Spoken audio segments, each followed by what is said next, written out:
Hello guys, Hindi भाई शोभन channel में आपका फिर से एक बार दिल से स्वागत है। मैं लेके आया हूँ हिंदी में छंद। छंद के जो 40% जो आपको बहुत ही महत्वपूर्ण साबित होने वाले हैं। तो चलिए क्वेश्चनों को शुरू करते हैं। तो छंद का अर्थ क्या होता है दोस्तों? तो इसका राइट आंसर क्या होगा? ऑप्शन नंबर ए, आहादित। चलिए अगला प्रश्न। छंद शब्द किस धातु से बना होता है दोस्तों? छंद शब्द किस धातु से बना होता है? तो ये बना होता है ऑप्शन नंबर ए, चद से। चलिए अगला प्रश्न। छंद का सर्वप्रथम उल्लेख कहाँ मिलता है? तो कहाँ मिलता है दोस्तों छंद प्रथम? तो ऑप्शन नंबर बी, ऋग्वेद में। नेक्स्ट प्रश्न। छंद के अंग कितने होते हैं? छंद के अंग कितने होते हैं? तो छंद के अंग होते हैं दोस्तों 8। Option number D. अगला प्रश्न। छंद के प्राय कितने भाग होते हैं? छंद के प्राय कितने भाग होते हैं? तो भाग होते हैं दोस्तों, कितने भाग होते हैं? ऑप्शन नंबर बी, 3 भाग। चलिए अगला प्रश्न। छंदों के भाग कहलाते हैं, क्या कहलाते हैं? छंदों के भाग क्या कहलाते हैं? पद भी कहलाते हैं, पाद भी कहलाते हैं, चरण यानी सभी। चलिए अगला प्रश्न।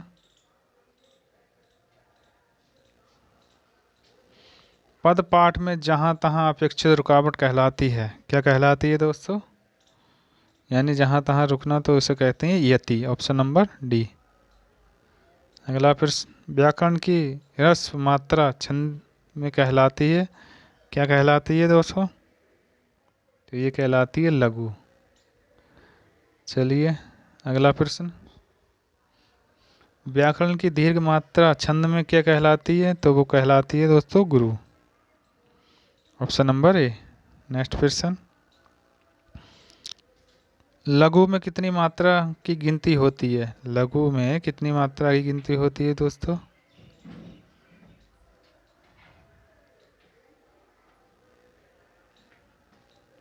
बताइए दोस्तों। लघु में कितनी मात्रा की गिनती होती है? तो लघु में दोस्तों मात्रा, एक मात्रा की गिनती होती है। ऑप्शन नंबर ए। चलिए अगला प्रश्न।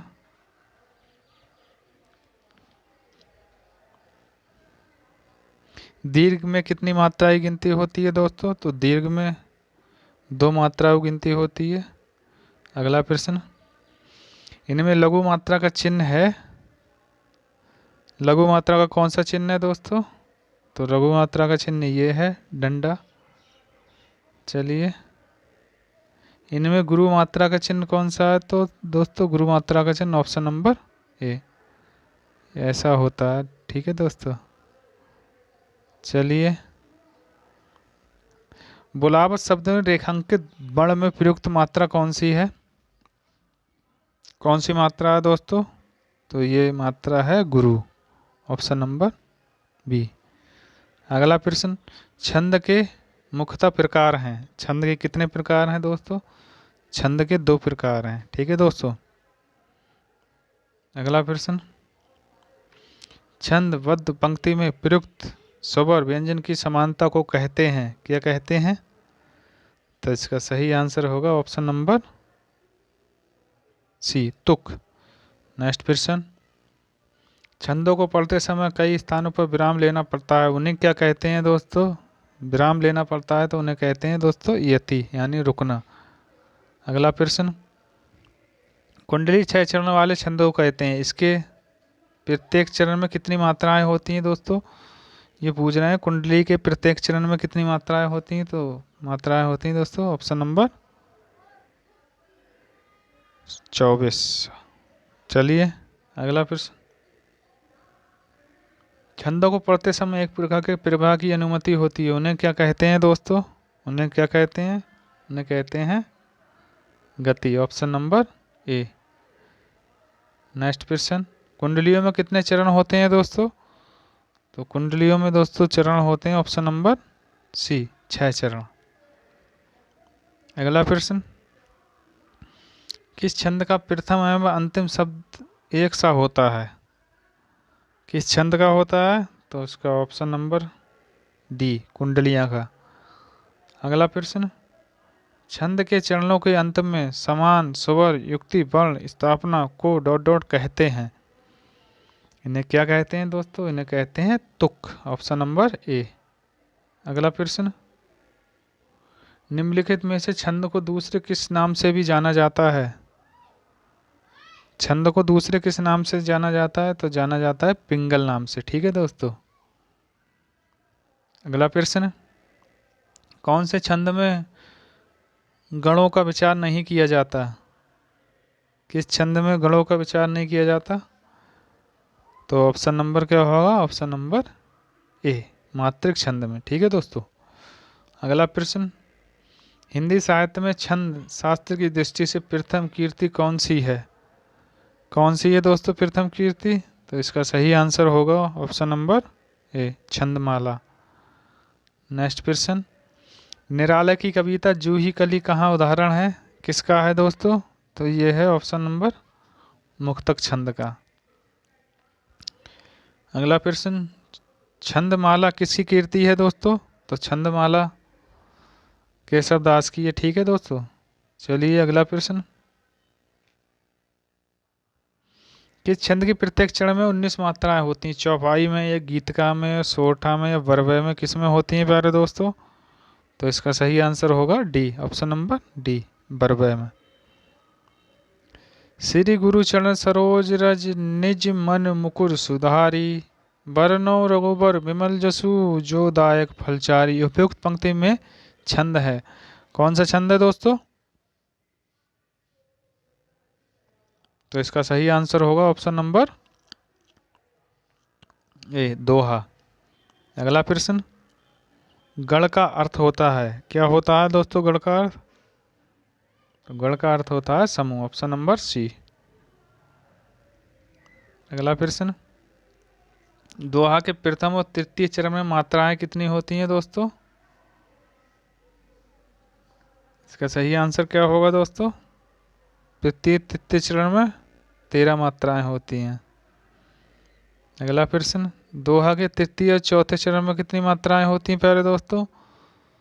तो वो होती हैं, दोहा के द्वितीय और चतुर्थ चरण में कितनी मात्राएं होती हैं दोस्तों?